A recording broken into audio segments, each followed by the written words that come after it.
நண்பர்களுக்கு வணக்கம். எனது பெயர் டாக்டர் ஜே ஜெயா. இந்துஸ்தான் பொறியியல் மற்றும் தொழில்நுட்ப கல்லூரியில் முதல்வராக நான் பணியாற்றி கொண்டு வந்து கொண்டிருக்கின்றேன்.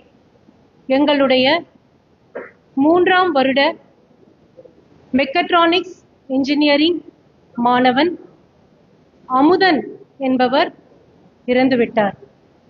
அவருடைய இழப்பு எங்கள் அனைவருக்கும் வேதனையை அளிக்கின்றது. இந்த தருணத்தில் அவரை பற்றி, அவருடைய இழப்பு பற்றி இங்கு நாங்கள் சொல்ல வந்திருக்கின்றோம்.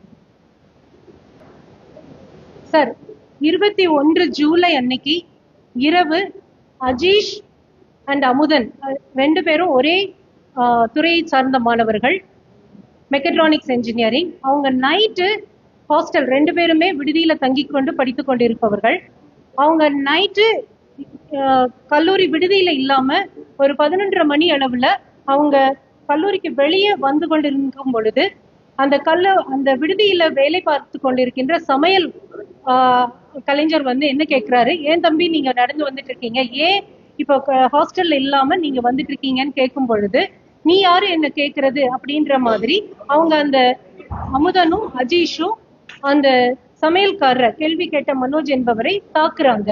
தாக்கும் பொழுது தாக்கிட்டு அவங்க பாட்டுக்கு வந்துடுறாங்க. இப்ப காலையில என்னன்னா, அந்த மனோஜுக்கு அந்த ரொம்ப காயங்கள் ஏற்பட்டதுனால அவரை வந்து அட்மிட் பண்ணி ஹாஸ்பிட்டல்ல நம்ம வந்து ட்ரீட்மெண்ட் எடுத்திருக்கோம். இதனால என்ன ஆயிடுச்சு அப்படின்னா, நம்ம அது கல்லூரியில அந்த விடுதியில இருக்கிற வேலை செய்யறவங்க எல்லாம் எங்கனால வேலை பார்க்க முடியாது, ஒரு விஷயத்த கேட்கிறோம், என்னன்னு கேட்டதுக்கே இந்த பசங்க தள்ளி விட்டுட்டு போறாங்க, எங்களுக்கு என்ன பாதுகாப்பு இருக்கு அப்படின்னு அந்த விடுதியில சமையல் வேலை செய்யறவங்க எல்லாருமே ஒன்று கூடி நாங்க நாளையிலிருந்து சமைக்க மாட்டோம் அப்படின்னு சொல்லிட்டாங்க. சார், நம்ம கல்லூரியில பாத்தீங்கன்னா தமிழ்நாட்டில் இருக்கக்கூடிய அனைத்து மாவட்டங்களிலிருந்து பசங்க படிச்சுட்டு இருக்காங்க. ஸோ ஹாஸ்டல்ல ஸ்டூடெண்ட்ஸ் தங்கி இருக்காங்க.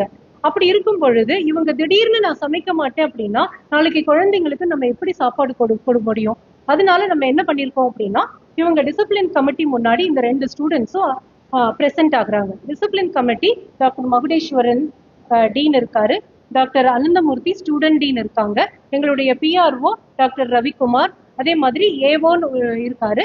இவங்க முன்னாடி டிசிப்ளின் கமிட்டியில இந்த ஸ்டூடெண்ட்ஸ் அப்பியர் ஆகுறாங்க. அப்பியர் ஆகும்போது அந்த பசங்க அக்செப்ட் பண்ணிக்கிறாங்க.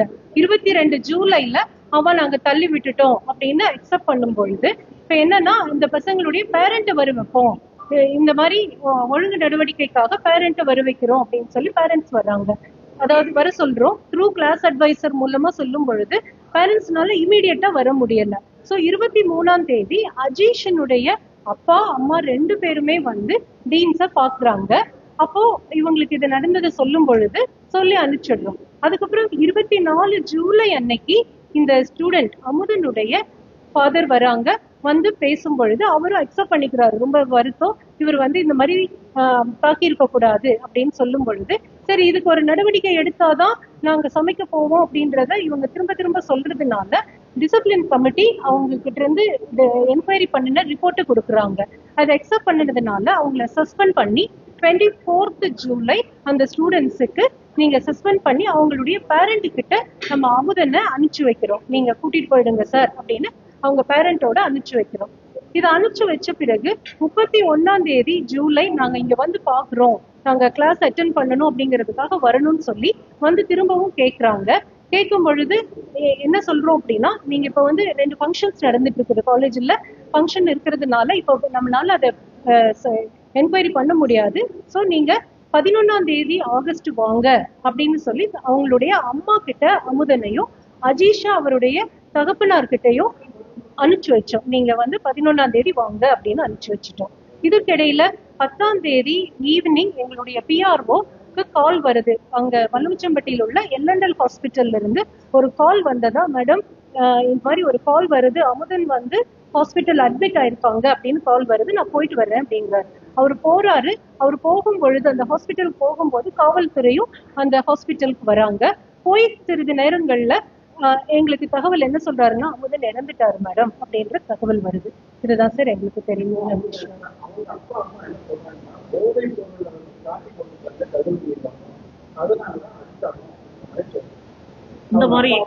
அந்த மாதிரி எந்த சம்பவமும் இல்லைங்க சார். அதாவது அவருடைய நடவடிக்கை எடுத்ததே வந்து ஹாஸ்டல் சமையல்கார் அடிச்சதுக்காக தான் அவருக்கு அவங்க அப்பாவே லெட்டர் எழுதி கொடுத்துருக்கிறாரு. அதுக்கான மன்னிப்பு கடிதம் கொடுத்துருக்குறாங்க. அதே நேரத்தில் பார்த்தீங்கன்னா 2 பேரண்ட்டும் வர்றாங்க. நாங்கள் ஹாஸ்டல்ல இருந்தால் அந்த தேர்வு ஆக்சுவலாக ஒரு வாரம் தேர்வு நடக்குது. அந்த தேர்வு கூட நீங்கள் வேண்டாம், நீங்கள் அடுத்த தேர்வை நாங்கள் மாணவர்களுக்காக உங்களுக்கு நடத்தி கொடுக்குறோம், நாங்கள் வந்து உங்களுக்கு அவங்க படிப்பு உங்களுக்கு பாதிப்பாத மாதிரி இருக்கட்டும், அதுக்கான எல்லா நடவடிக்கையும் நாங்கள் மேற்கொள்கிறோம். ஆனால் இருந்தாலும் நீங்கள் 11ஆம் தேதி வரைக்கும் நீங்கள் பையனை வந்து நீங்கள் வீட்டுக்கு கூட்டு போங்க. ஒரு சஸ்பென்ஷன் அப்படின்னா ஒரே நாள் ரிவோக் பண்ண முடியாது. அதனால நீங்கள் ஒரு 10 டேஸ்க்கு அப்புறம் நீங்கள் மீண்டும் வந்து பாருங்க. உங்கள் பையனை நீங்கள் ஹாஸ்டலில் தங்க வைக்கக்கூடாது, காலேஜ் வரக்கூடாதுன்னு சொன்னதுனால அவங்க கூட்டிகிட்டு போயிட்டாங்க.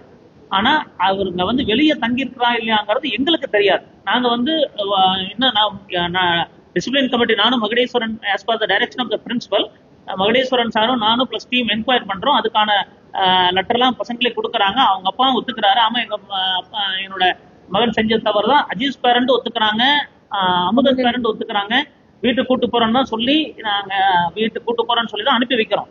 பட் அதுக்கப்புறம் நம்ம சைடு இருந்து தெரியல. அதுக்கப்புறம் அந்த 10ஆம் தேதி நிகழ்ச்சி நடந்துருக்கும் போது தான், இன்னும் 10ஆம் தேதி நிகழ்ச்சி எங்களுக்கு நான் ஃபங்க்ஷன்ல தான் இருக்கிறோம். அன்னைக்கு தான் ஃபங்க்ஷன் முடியும் தருவாயில் தான் இந்த மாதிரி ஒரு நிகழ்வு நடந்திருக்குதுன்னு தெரியுது.